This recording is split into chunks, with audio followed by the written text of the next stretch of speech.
So, after doing some careful consideration, after I did a poll on the community tab of my channel, seems you guys would like me to talk about Pokemon Switch and my wants for the game. So, because you asked for it so nicely, I'll give it to ya. Intro start.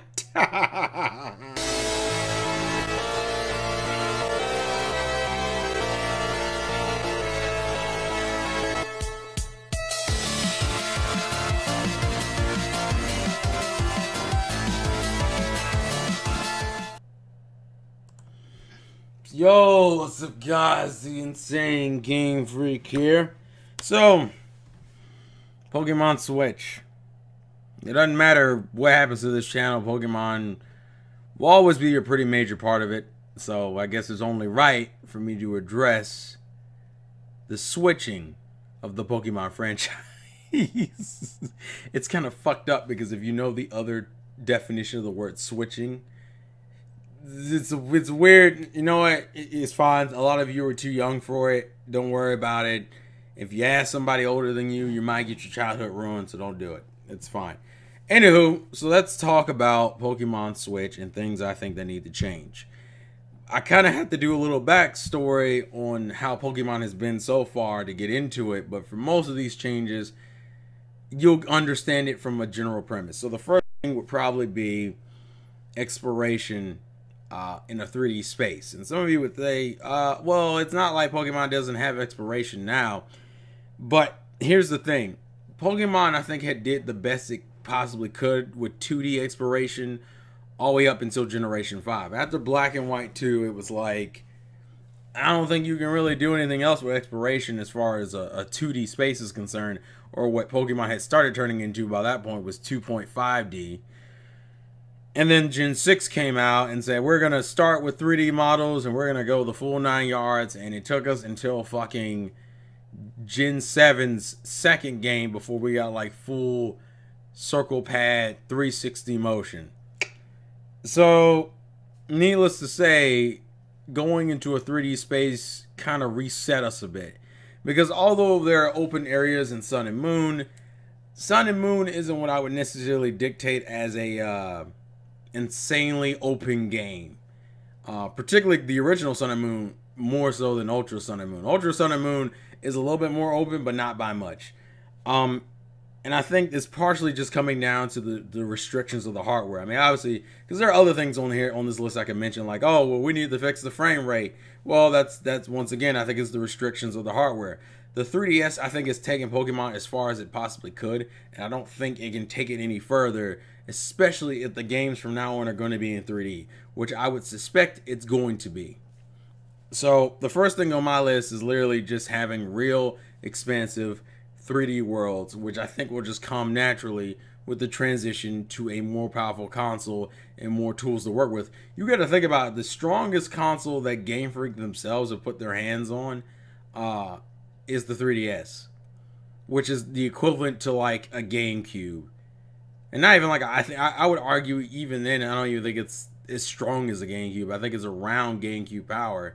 So, yeah, there's a lot of potential I feel like is being missed out on when the strongest console that Game Freak has touched is fucking the 3DS. So, the first thing would be expanding the worlds. The second thing is a little bit more nuanced than that.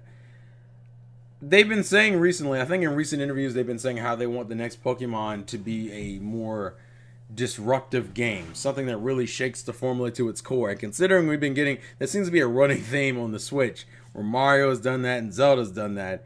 So Pokemon being another mainstay and one of the highest selling franchises for the fucking company, of course, it wouldn't surprise me that that's the thing that they should do. In what ways, though, is when they say disruptive? And one of the things I hope they do is they start doing more, and it's weird to say this because Pokemon technically has already done this, but I feel like there's more you can do with it. And that's doing more expansive stories using a lot more side characters in the game. I think Pokemon at this point is such a well-known and well-established IP they're having more experimentation and trying to take it a little bit more seriously, or trying to push it more into the JRPG realm, would not hurt it. What I'm specifically talking about, especially with me playing Xenoblade 2 a lot these last few weeks, start doing like full arcs for multiple characters. Because the biggest problem I think Pokemon's kind of had is that because everything revolves around your main character, there's only like maybe 2 or 3 characters who really get arcs.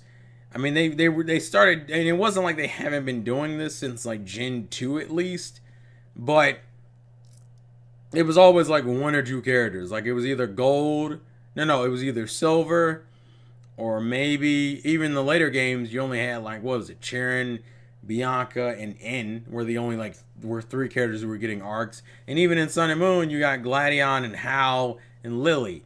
Like, I feel like we're past that point where you should be able to do more with your characters. And I think specifically where this is coming from, for me at least, is the gym leaders.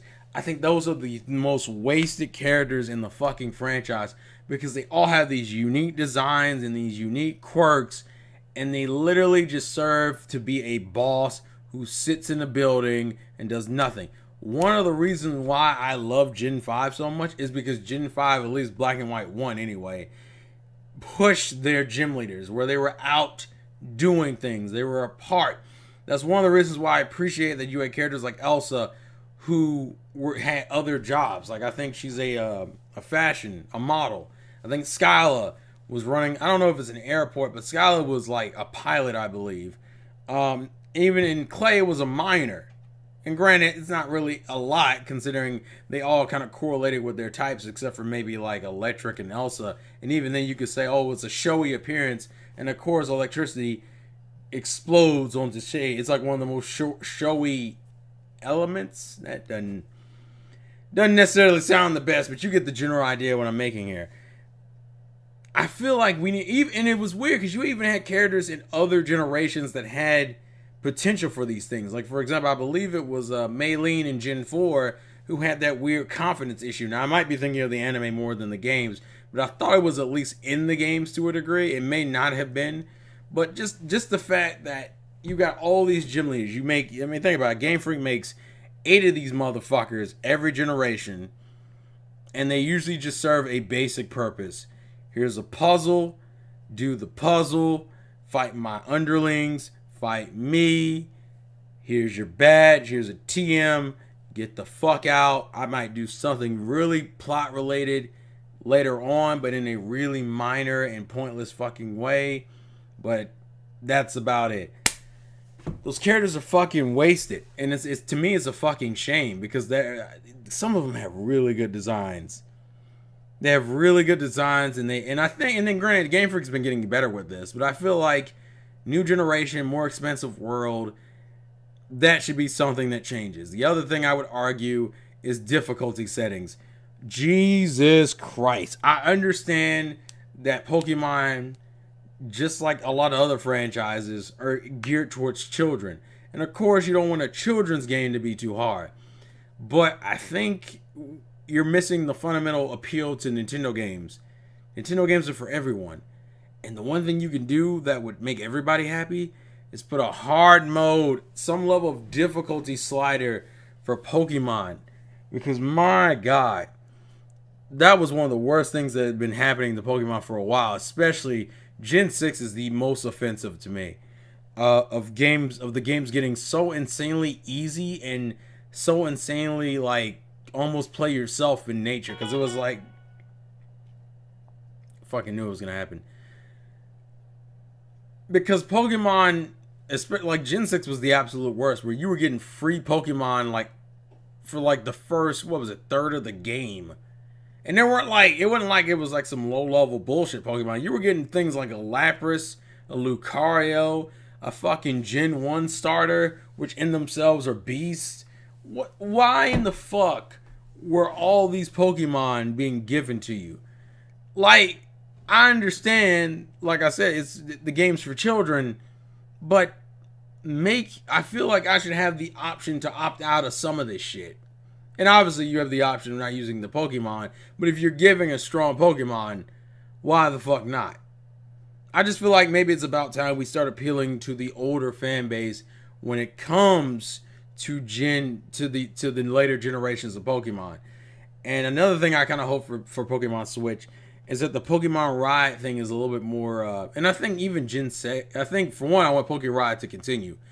Do not, please do not bring back HMs. HMs is not a, oh, we only did that for that generation. No, HMs in concept need to die because you ruin the 6. Most trainers don't have 6 Pokemon when you're playing older generations because you're gonna have one that's dedicated to an HM slave, especially if you're playing Gen 3 and 4.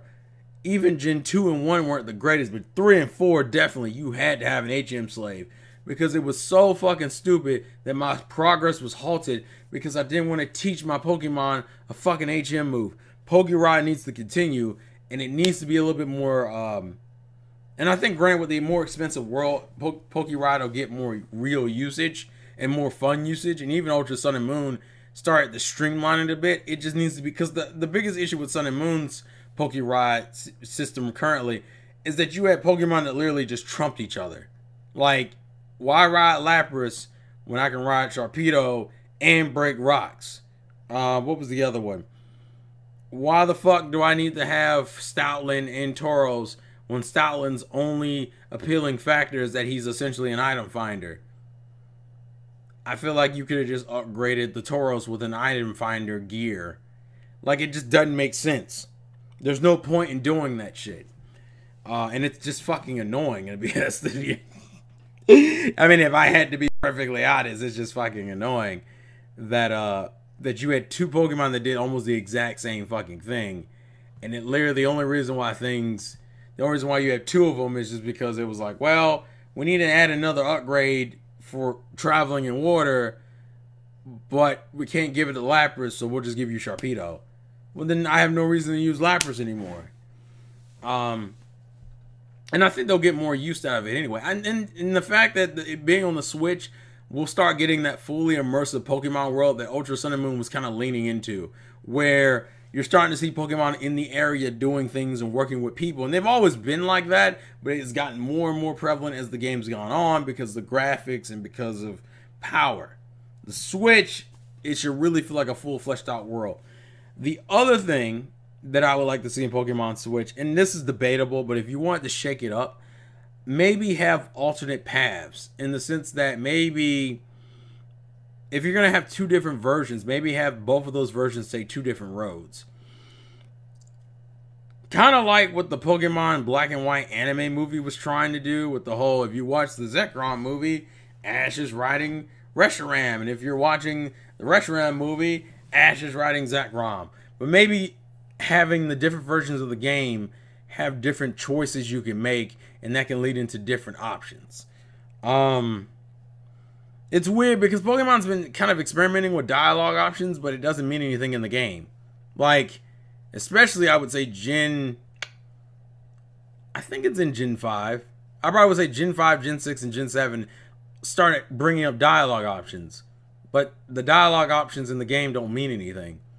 Start having them mean things. On top of that, start having side quests in Pokemon. I don't think that's a terrible idea to start introducing side quests. Because once again, you now have a bigger world. You now have more characters. You can do your main storyline characters, but there's nothing wrong with having side quest characters. And it wasn't like and once again, it's not like none of these things don't already exist in Pokemon. They just can be done so much better, and it can be more fleshed out.